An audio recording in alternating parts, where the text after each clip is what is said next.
오늘 그 주제를 이렇게 정해봤습니다. 기도의 씨앗 뿌리기.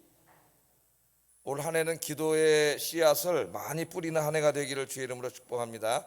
제가 지금 연 3일 계속 기도에 대해서 강조하고 있어요. 왜냐하면 우리 인생에서 기도만큼 중요한 일이 없고 이 기도만큼 우리 인생을 행복하게 만드는 게 없습니다. 요새 현대인들이 너무 바빠서 세상 일 하다가 너무 피곤해가지고 기도를 게을리하고 있어요. 가장 어리석은 삶을 사는 거죠. 내가 하나님께 내 인생을 다 맡겨야 하나님이 내 인생에 개입하시고 도와주시는데 그래야 잘 될 거 아닙니까? 내가 뭐 뛰어댕기봐야 얼마나 잘 되겠어요. 하나님 도와주셔야 되는 거죠. 근데 그걸 잊어먹을 때가 있어요. 그래서 기도를 안 하는 건 아니에요. 기도를 하긴 하는데 형식적인 기도를 하는 거죠. 제가 늘 말하지만 잠깐 눈 감고 몇 분 떴다가 그냥 중언부언하다가 눈 뜨지 않으면은 기도하다가 또 졸다가 딴 생각하다가 전혀 기도를 못 하는 거죠. 그러니까 기도를 잃어버린 거예요. 그래서 21세기 기독교의 위기는 뭐냐? 기도를 잃어버린 거다. 기도를. 우리의 부모님, 할머님, 할아버님 세대에, 우리 부모님들 세대에 정말 기도를 많이 하셨는데 그 기도하는 모습이 많이 이렇게 보이지 않아요. 이것은 위기가 이제 오고 있음을 감지할 수 있는 현상입니다. 그래서 이 새해에는 정말 무엇보다도 기도를 회복하고 기도의 씨앗을 많이 뿌리는 한 해가 되기를 주의 이름으로 축복합니다. 자, 이 시편 126편은 기도 응답의 확신에 대한 시편이에요. 기도 응답의 확신. 그러니까 누가 기도할 수 있겠습니까, 여러분? 내가 기도하면은 이 기도를 듣는 하나님이 살아계시고 그분이 내 기도를 들으실 뿐만 아니라 이 기도에 응답해 주신다는 것을 믿는 사람만이 기도할 수 있습니다. 믿지 않으면 기도할 수 없는 거죠. 그래서 이 기도한다고 하는 그 자체에는 사실 그 사람의 신앙의 모든 게 다 담겨져 있어요. 내가 기도한다고 하는 것은 하나님이 존재하심을 확신하는 것이고 하나님이 전능하신 하나님임을 확신하는 것이고 이 문제들을 그래서 능히 해결할 수 있다는 것을 확신하는 거예요. 그 믿음이 없이는 기도할 수 없고 기도하지 않는 사람은 그냥 믿음이 없는 거예요. 자, 오늘 이제 시편의 말씀을 보면 이 기도를 씨 뿌리는 것에다 비유합니다. 씨 뿌리는 것. 이제 지금 겨울인데요. 또 봄이 오면은 농부들이 논이나 밭에 나가서 이제 씨를 뿌리겠죠. 이 씨를 뿌리지 않으면 가을이 돼도 아무것도 없는 거죠. 씨를 안 뿌렸는데 거기 뭐가 나겠어요? 아무것도 없는 거예요. 잡초밖에 안 나는 거죠. 씨를 뿌려야 납니다. 예? 씨를 뿌려야 거기서 이제 뭐 쌀도 나고 보리도 나고 과일도 나고 씨를 뿌리지 않는 한은 아무것도 안 나는 거예요. 자, 오늘 말씀해 보면 기도를 농부가 씨 뿌리고 가을에 그것을 열매를 거두는 것으로 비유하고 있어요. 그러니까 농사에서 흔히 일어나는 일이고 자연은 거짓말하지 않습니다. 우리가 노력한 만큼 씨 뿌리는 만큼 그만큼 이제 거두는 거죠. 근데 기도도 마찬가지예요.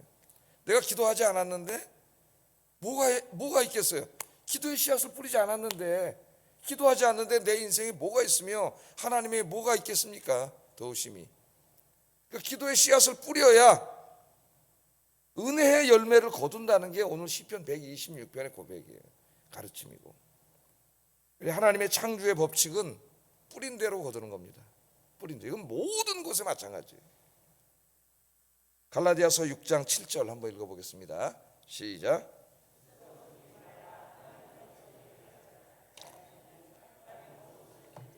그대로 거두리라. 아멘. 심는 대로 거둬요. 심는 대로. 그래서 기도는 씨 뿌리는 거니까 여러분이 계속 기도하면 씨를 계속 뿌리는 거죠. 그 씨를 뿌리니까 그게 언젠가는 어떻게 되겠어요? 그 기도의 씨가 열매가 되는 거죠. 열매가. 그래서 어제도 제가 설교했지만은 밤에 울면서 눈물로 하나님 성전에 들어가 기도한 사람은 아침에 뭐가 찾아온다 그랬어요? 기쁨이 찾아온다 그랬잖아요. 기쁨이. 나 혼자 가서 그냥 막 하늘에다 대고 소리 지르고 막 감정풀이하고 그런 게 기도가 아니지 않습니까? 늘 내 앞에 계신 하나님, 인격적인 하나님, 살아계신 하나님, 나를 너무도 사랑하시는 하나님 앞에 가서 내 사정을 다 아뢰는 거죠. 하나님이 듣고 해결해 주시는 거예요. 그런 체험이 우리에게 날마다 있어야 돼요. 날마다 그런 체험이. 그게 신앙생활이죠. 자, 오늘 이제 이 시편을 보면은요, 이 시인은 굉장히 힘든 상황 가운데 있습니다. 그러니까 시편을 읽으면 이 시편에 이제 여러 가지 주제가 있는데 고난 시편이 많이 나와요. 상당히 많습니다. 고난 시편이. 우리 인생을 살다 보면은 그 삶의 위기와 고난이 뭐 수시로 찾아오는데 그때 꼭 시편을 한번 묵상해 보세요. 1편부터 150편까지 하루에 한 5편 정도씩. 그럼 며칠 걸려요? 50일 걸리죠. 50일. 5편이 많으면 한 3편 정도씩 깊이. 시편은 시잖아요. 그러니까 그 생각과 사상이 그 자기 신앙이 굉장히 그 작은 단어로 이렇게 응축되어 있습니다. 응축 그 안에. 그래서 이 시편을 깊이 묵상하면은 놀라운 은혜가 있어요. 놀라운 은혜가. 저도 이제 고난 때에 여러 번 시편을 묵상하고 시편 일기도 쓴 적이 있는데 시편 일기 쓴 거를 지금 읽어보면은 제가 이 여러 가지 시편 연구서를 보고 설교 준비한 것보다 더 은혜스럽더라고요. 왜냐하면 내 이제 삶의 실전적인 현장 속에서 그 말씀을 읽고 몸부림치면서 막 기도하면서 때로도 막 절망하면서 또 막 희망과 용기를 얻으면서 막 이런 가운데 이제 묵상하고 내가 쓴 거기 때문에 최고의 주석이더라고. 최고의 주석. 여러분도 한번 시편의 최고의 주석을 한번 써보시기 바랍니다. 자, 얼마나 힘들었냐면 이제 오늘 그 남방의 시내 4절에 보면 자기의 처지를 남방의 시내 이스라엘 남쪽에 있는 그 시내가 강에 비유하고 있어요. 우리에게는 이게 전혀 감정 정보가 다가오지 않습니다. 왜냐하면 남방의 시내 뭔 말이지? 그러잖아요. 문화적인 게 있기 때문에 지리적이고 문화적인 것이 있어요. 근데 이스라엘에 이제 남쪽에 강들이 있는데 이 남쪽에 있는 강들은 우기인 겨울을 제외하고는 항상 메말라 있습니다. 그러니까 물이 항상 있는 게 아니에요. 겨울에만 비가 오기 때문에 이제 미국 LA 가서 뭐 캘리포니아나 이런 데 가서 살아보신 분은 알겠지만은 비가 오지 않아요. 1년 동안. 언제만 비가 오냐면 겨울에만 비가 옵니다.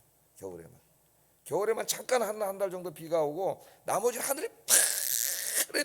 캘리포니아 하늘은 진짜 파래가지고 너무 눈이 부셔가지고 그냥 선글라스를 안 끼면은 운전할 수가 없어요. 그래서 그 사람들이 선글라스를 끼기 시작했고 햇빛이 너무 따가워서 모자를 안 쓰면은 더워서 이게 따가워요. 햇빛이 갈 수가 없어요. 그래서 여기 LA라고 모자에 많이 써 있잖아요. 이제 그런 기후적인 조건 때문에 이제 쓴 건데 그게 이제 우리나라에서 멋이 된 거죠. 멋이 딱 선글라스 딱 끼고 이제 다니는 거죠. 그러니까 이 우기가 아닌 1년 내내 우기 겨울에 이제 한 달 빼놓고는 물이 말라 있으니까 바싹 말라. 말이 시내지 시내가 아니에요. 다른 날 1년 내내 보면 그 이제 물이 흐르다가 마르면 아주 바싹 말라서 보기 흉하죠. 그 옆에는 풀한 포기가 없어요. 풀한 포기가 황폐하고 황무한 곳입니다. 황폐, 황무. 성경에 보면 이제 이런 단어가 많이 나오는데 우리나라 자연환경 속에서는 잘 보기 어려운 거예요. 저 이스라엘에 이제 광야나 사막 이런 데 가야 이제 황폐와 황무함이 뭔지를 알 수 있죠. 그래서 때로 하나님이 그것을 통해서 우리의 영혼의 상태를 보여주시잖아요. 아주 황폐하고 황무한. 겉으로는 안 보이지 뭐 우리 마음 영혼의 상태. 근데 하나님 보실 때 아주 황폐해 있는 거죠. 근데 이 사람이 지금 남방의 시내에다 자기 인생을 비유할 때는 삶의 환경이 그렇다는 거예요. 삶의 환경이 너무 힘들고 어려운 상황, 그런 황폐한 가운데 자기가 지금 있습니다. 그런데 오늘 시편을 이렇게 읽어보면은 시인의 입가에는 웃음이 가득하고 마음에는 기쁨이 가득해요. 그런 환경 속에서 무슨 미친 사람도 아니고 그런 남방의 시내같이 완전히 황무하고 황폐하고 풀한 폭이 없는 진짜 너무나 힘든 상황인데 자기 상황이 기쁨과 웃음이 가득하다 그래요. 이 시편을 읽어보면은 웃음과 기쁨이라는 단어가 총 5번 나옵니다. 5번. 한 번은 찬양이라는 말로 나와요. 찬양은 기쁨의 노래죠. 5번이 총 나와요. 그만큼 지금 시편을 지은 사람의 이 상황이 좋지 않습니다. 너무 힘들어요. 그런데 너무 기뻐요. 마음은 기뻐요. 어떻게 된 걸까요, 여러분? 그런 상황 속에서 어떻게 이 사람이 이렇게 기뻐할 수 있을까요? 시편을 여러분이 쭉 읽어보시면 이 시인이 확신하는 게 하나 있습니다. 어려움 가운데서도. 이게 뭐냐면은 하나님이에요. 하나님. 내가 어렵지만 남방의 시내 같은 상황이 있지만 내가 기도하면 하나님이 반드시 해결해 주신다. 응답해 주신다. 이거를 확신하고 있어요. 확신. 제가 성구영신 예배 때 제일 중요한 게 확신, 하나님에 대한 신뢰, 믿음. 뭐 비슷한 단어일 수도 있고 조금 다를 수도 있는데 뉘앙스가 그것이 제일 중요하다 그러지 않았습니까? 이게 무너지면 주저앉아요. 못 일어납니다. 근데 이 사람은 확신하고 있어요. 그럼 어떻게 이 사람은 이런 확신을, 이 사람도 인간인데 이 고난 속에서 어떻게 이렇게 확신을 가질 수 있었는가? 그것은 자기의 체험이에요. 체험. 이전의 체험입니다. 그래서 체험이 중요하다 그랬죠. 우리의 신앙은 말씀 속에 있어야 됩니다. 말씀이 제일 중요해요. 하나님의 말씀의 기초 위에 우리의 신앙이 서 있어야 되지만 그 말씀이 내 삶 속에서 체험되는 것도 역시 중요해요. 기도하면 하나님이 응답해 주십니다. 구하라 그러면 주실 것이요, 찾으라 찾을 것이요, 문을 두드리라 그러면 너에게 열릴 것이니. 읽었어요. 그 말씀을 알고 있습니다. 근데 그 알고 있다고 그것이 나에게 도움이 되지만 절대적으로 내가 어려울 때 그게 도움이 되려면 어떻게 돼요? 그 말씀을 내가 평상시에 체험을 해야 돼요. 진짜 기도하면 하나님이 구하고 찾고 두드리면 하나님이 응답해 주신다는 것을 내가 체험할 때, 체험하게 되면 그 다음에 어려움이 와도 그때를 생각하면서 하나님을 확신하고 기도할 수 있는 힘이 생기는 거예요. 그래서 오늘 시편을 보면은 1절에서 3절까지는 4절이 이제 지금 자기가 처한 현재고요. 남방의 시내 같은 게. 1절에서 3절은 과거의 체험에 대한 회상입니다. 회상. 1절 3절 한번 다시 한번 그런 것 같죠. 내가 너무 힘든데 이전에 하나님의 놀라운 역사가 있었잖아요. 그걸 회상하는 거예요 지금. 그게 중요해요 여러분. 신앙생활할 때. 한번 읽어보겠습니다. 시작.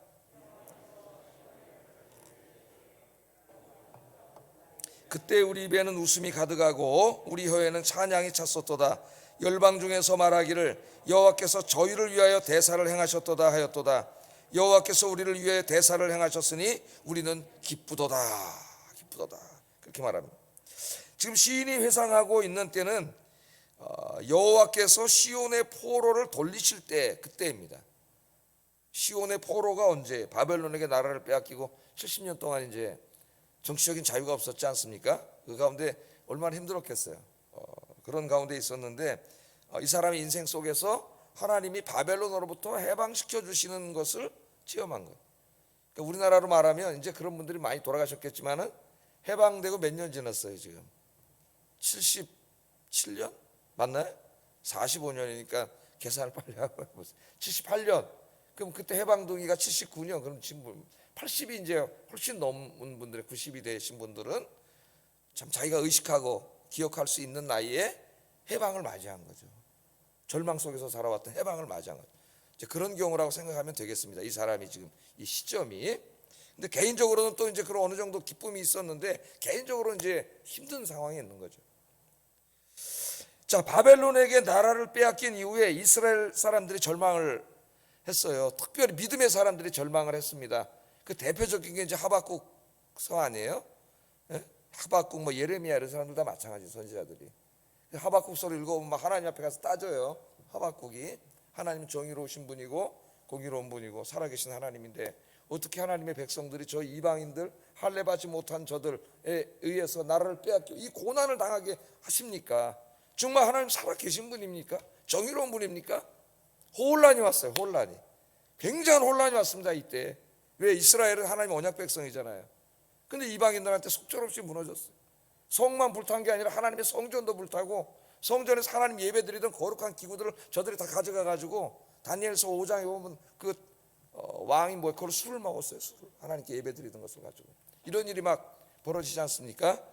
그리고 얼마나 이 사람들이 실망하고 어려웠겠어요. 그때. 예? 그래서 하박국 같은 사람은 하나님 앞에 막 따져요. 성전에 올라가서 내가 가지고 온 이 질문에 대해서 하나님이 도대체 뭐라고 대답하실지 내가 보리라 그러고 성전에 올라가서 하나님 앞에 따지죠. 기도하다가 거기서 하나님을 만나고 하나님의 음성을 듣고 다 해결 받은 다음에 그가 고백한 노래가 뭡니까? 하박국에 비록 무화과 나무 잎이 마르고 포도에 열매가 없고 우양간에 소가 없고 밭에 소출이 없을지라도 오직 여호와 하나님 한 분만으로 인하여 내가 찬양하리로다 할렐루야 하는 걸 이제 이 사람이 깨닫게 되는데요.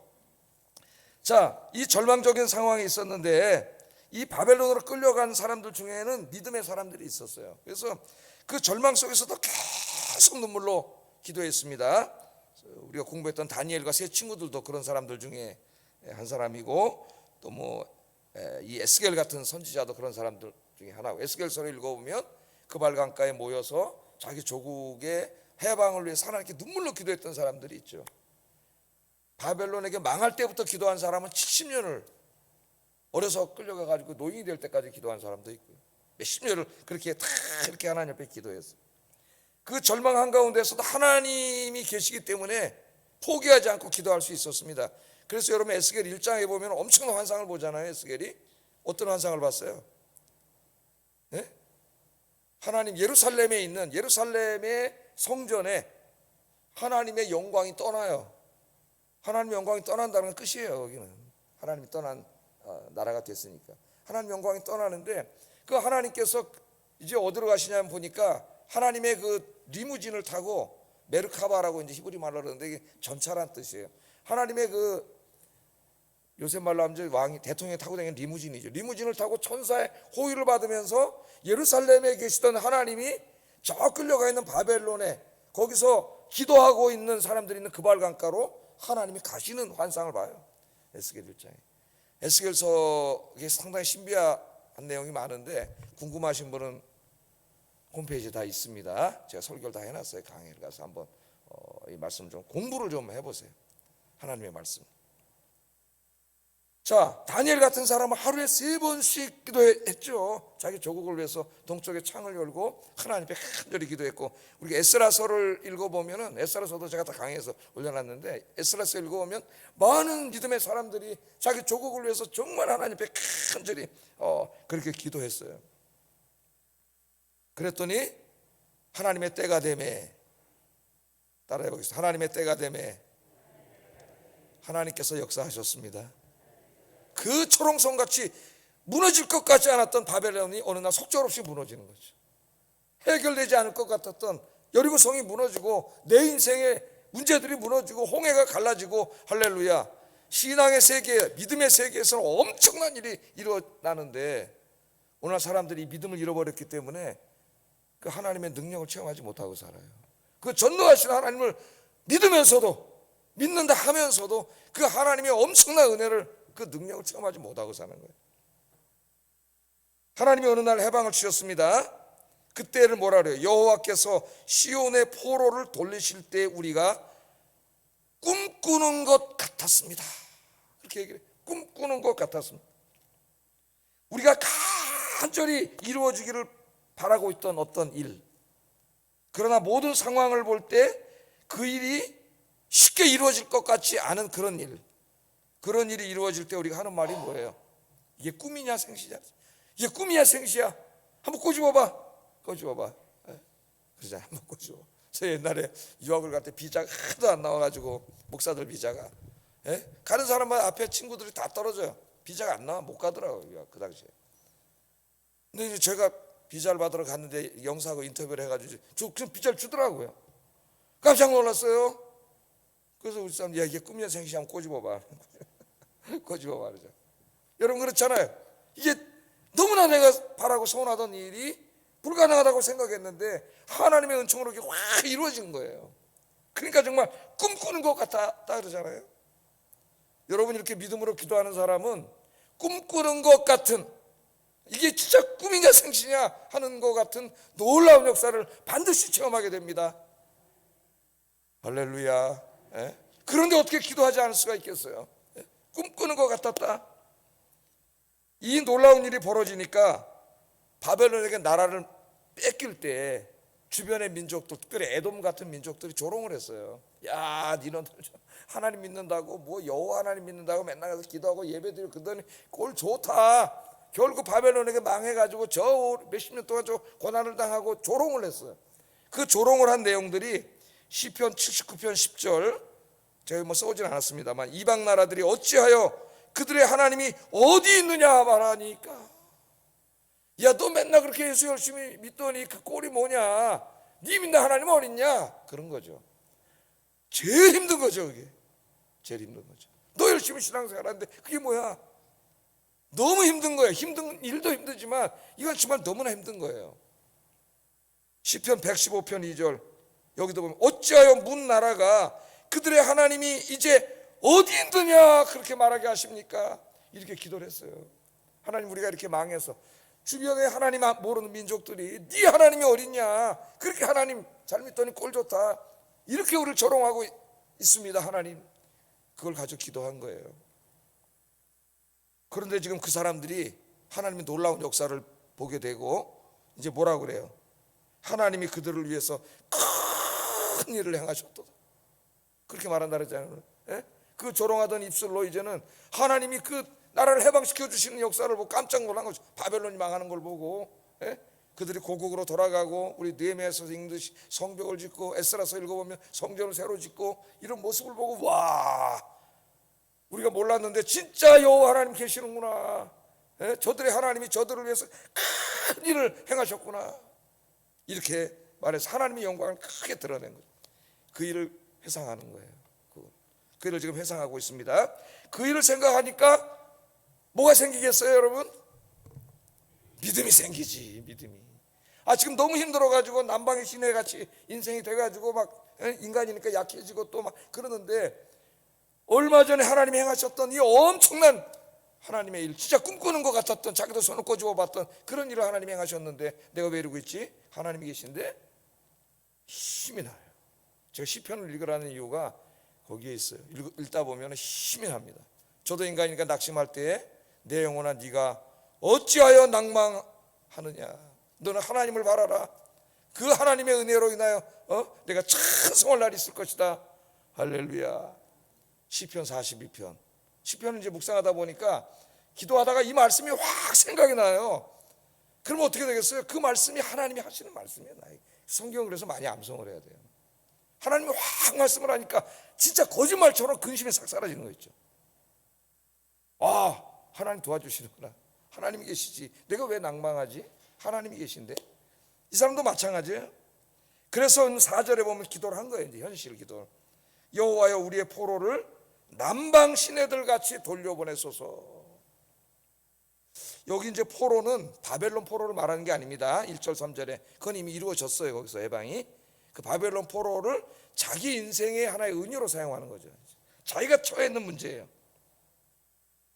이 남방의 포로를 시내들 같이 돌려보내소서. 아까 남방에는 시냇물은 없다 그랬어요. 비가 안 오면은 바싹 말라서 황폐해진다 그랬잖아요. 비가 오지 않는 한은 해결되지 않습니다. 거기다 뭐 물을 갖다 뭐 얼마큼 갖다 붓겠어요. 인간이 할 수 없는 일이에요. 근데 그 남방의 시내들의 물이 확 차가지고 큰 강을 이루는 것처럼 내 지금 처해 있는 환경을 그렇게 해주세요 하는 것은 하나님의 은총의 비가 내리지 않고는 해결되지 않는 거예요. 그러니까 이제 우기가 돼가지고 겨울에 이제 비가 막 내리면 그 메말르고 황폐했던 곳에 막 하나님의 이 비가 내려가지고 물이 막 흘러서 강이 됩니다. 이런 강을 이제 우리가 고등학교 다닐 때 배웠잖아요. 와디라 그래요, 와디. 지리학식 와디라 그래서 이제 그 물이 막 흐르면 옆에 막 풀이 자라나고 막 그 우기 때는 막 강 같고 막 자연이 형성되고 막 이러다가 또 황폐해지는 거죠. 그러니까 비가 와야 돼요. 지금 그 기도를 하고 있는 거예요. 우기 때 비가 와서 이 황량한 이 황폐한 이곳이 확 살아나는 것처럼 지금 내 삶의 환경이 지금 남방의 시내 같은데 하나님의 은혜의 비가 와서 그렇게 되게 하여 주시옵소서. 그런 기도예요. 그런 기도. 하나님 앞에 그렇게 기도하는 거죠. 제가 얼마 전에 새벽 기도 시간에 이제는 고인이 되셨습니다만은 그 연세대학교 교수님으로 계시는 김동길 박사 이제 한시를 하나 소개해 준 적이 있는데 또 여기 딱 맞네 이게. 예? 그분이 이제 한시 영문학 교수이면서도 한시를 상당히 많이 외우고 그 한시 전문가더라고요. 근데 어느 한 텔레비 프로에 나와서 시를 하나 이제 한시를 읽고 해설해 주는 게 있었는데 한시는 내가 못 외우고 그 내용은 이런 것이었어요. 어느 이제 시골 마을에 비가 안 와가지고 이제 강가가 말라붙고 그러다 보니까 이제 배가 그냥 육지에 이렇게 있는 거죠. 강물은 저기 가 있고 가뭄이 들고 그러니까.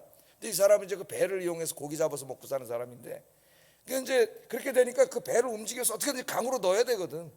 강으로 넣어야 이제 그 배가 떠야 고기 잡아가지고 먹고 사는 거예요. 근데 배가 너무 커. 아무리 가서 식구가 다 가서 해도 배 꿈쩍도 안 하는 거죠. 할 수 없는 거예요. 그래서 이제 맨날 며칠 그러다 포기하고 이제 있는데 어느 날 밤에 비가 억수로 쏟아져. 비가 억수로 쏟아서 아침에 가보니까 그 강물이 불어나가지고 배가 강물에 떠 있더라는 거죠. 그 시가 주는 교훈은 뭐 다양할 수 있지만 저는 그걸 듣다가 다른 은혜를 받았어요.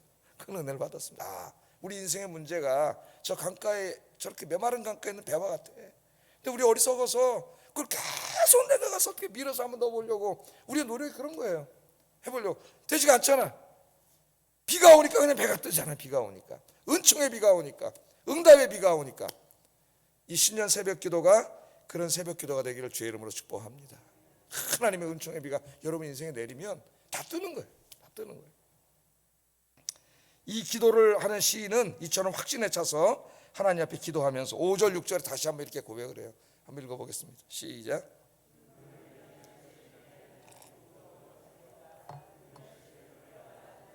정령 기쁨으로 그 단을 가지고 돌아오리로다. 아멘. 여기에 이제 기도하는 것을 농부가 밭에다 씨 뿌리는 것에다 비유해서 이야기를 하는 거죠.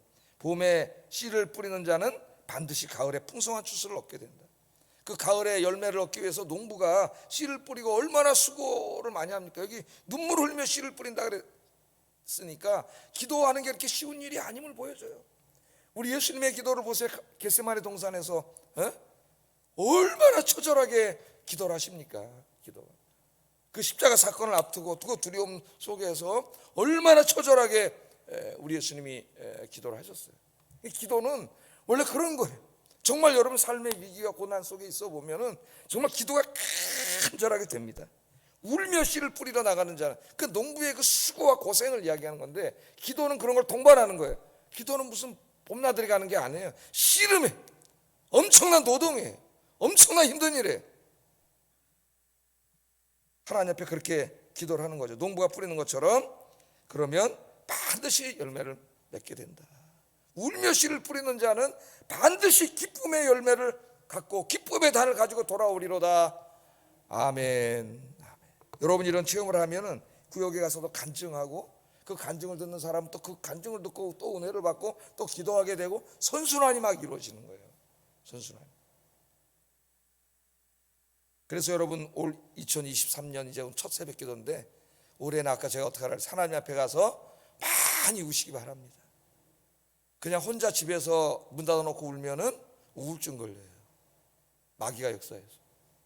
성전에 가서 하나님 앞에서 우세요.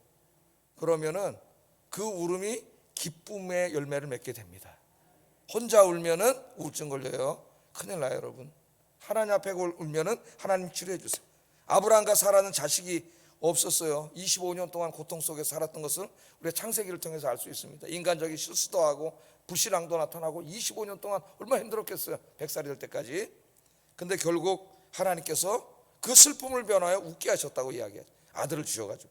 창세기 21장 6절에 보면 사라가 이르되 하나님이 나를 웃게 하시니, 90살 될 때까지 웃어본 적이 없어요. 웃어본 적. 그 고난 속에 산 거예요.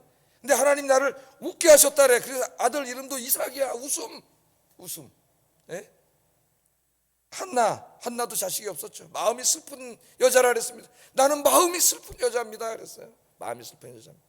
하나님 앞에 가서 울었죠. 혼자 울지 않고. 예? 하나님 앞에 가서 울었더니 이 사람도 하나님이 그 울음을 기쁨으로 변화시켜 주셨다고 고백을 해요. 이 사무엘상 2장 1절에 한나가 기도하여 가로되 내 마음이 여호와를 인하여 즐거워하며 내 뿔이 여호와를 인하여 높아졌으며 내 입이 내 원수를 향하여 크게 열렸으니 이는 내가 주의 구원을 인하여 기뻐함이니이다. 아멘. 기쁨이 찾아와. 기도하러 갈 때는 막 정말 나는 마음이 슬픈 자라. 얼마나 하나님 앞에 가서 흐느껴 울었는지 엘리 제사장이 볼 때 술 취한 여자인 줄 알았어요. 여기서 이러시면 안 됩니다. 예? 술 취한 여자인 줄 알았어요. 그만큼 몰입한 거예요. 몰입하고 하나님 앞에 깊이 기도에 들어간 거예요. 그래서 사무엘 저자는 하나님 앞에서 기도했다 그래요. 다른 데는 다 하나님 앞에서 기도했더니 잘 나오지 않습니다. 하나님 앞에서. 그러니까 그 말은 뭐예요? 한나가 기도할 때 하나님 앞에 계셨다는 거지. 하나님이. 예? 그렇게 간절히 기도했어요. 자, 그런데 여러분 이제 오늘 시편을 보세요. 그 표지에 뭐라고 되어 있어요? 성전에 올라가는 노래 그렇게 되어 있죠. 성전에 올라가는 노래. 시편을 보면 120, 여러분 120편부터 120편을 보세요. 그럼 뭐라고 되어 있어요? 성전에 올라가는 노래가 되어 있죠. 134편 보세요. 거기도 성전에 올라가는 노래라고 되어 있지 않습니까? 표제어가 다 이게 성전에 올라가는 노래예요. 이게 무슨 뜻일까요, 여러분? 이제 3대 절기 때 저 갈릴리나 먼 데 사는 사람도 2주 3주에 걸쳐서 성전을 방문을 해야 돼요. 하나님 앞에. 그 성전에 올라가는 이제 긴 순례자들이 있는데 그 순례길에서 이 노래를 암송했다는 거야. 이 사람들이요. 그러니까 지금 이제 이 순례길을 여러분들 새벽기도 오셨잖아요. 짧은 시간이지만은 오시면서 이 시를 암송했다는 거죠. 이 시를. 그러니까 많은 기도의 제목들을 가지고 이제 성전에서 하나님 만나서 기도할 거를 이제 그런 설레는 마음을 가지고 올 때에 이 사람들이 이 시를 암송한 거예요. 그 시를 암송하면서 얼마나 믿음이 생겼겠어요, 여러분. 이 시를 읽으면서 하나님이 왜 이걸 이렇게 성경 말씀으로 기록하게 하셨을까요? 오늘 21세기를 사는 여러분들을 위해서. 여러분들이 하나님 앞에 기도로 나오면서 이 시를 암송하세요. 외우세요. 자꾸 읽으세요. 기도하세요. 그러면 큰 믿음이 생겨요. 믿음이.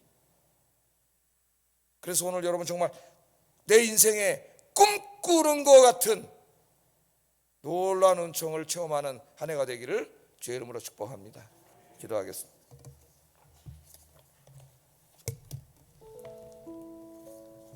두 가지 기도하겠어요. 2023년 한 해는 기도의 씨앗을 많이 뿌리는 한 해가 되게 하소서. 특별히 내 자신의 문제도 기도하지만 나라와 민족과 교회를 위해서 예레미야 선지자처럼 울며 기도하는 이 시대의 예레미야가 되겠습니다. 얼마나 울었는지 그 눈물이 강물이 됐다 그랬어요. 예레미야 애가를 보면은 자기 조국과 민족의 구원을 위해서 기도한 거예요.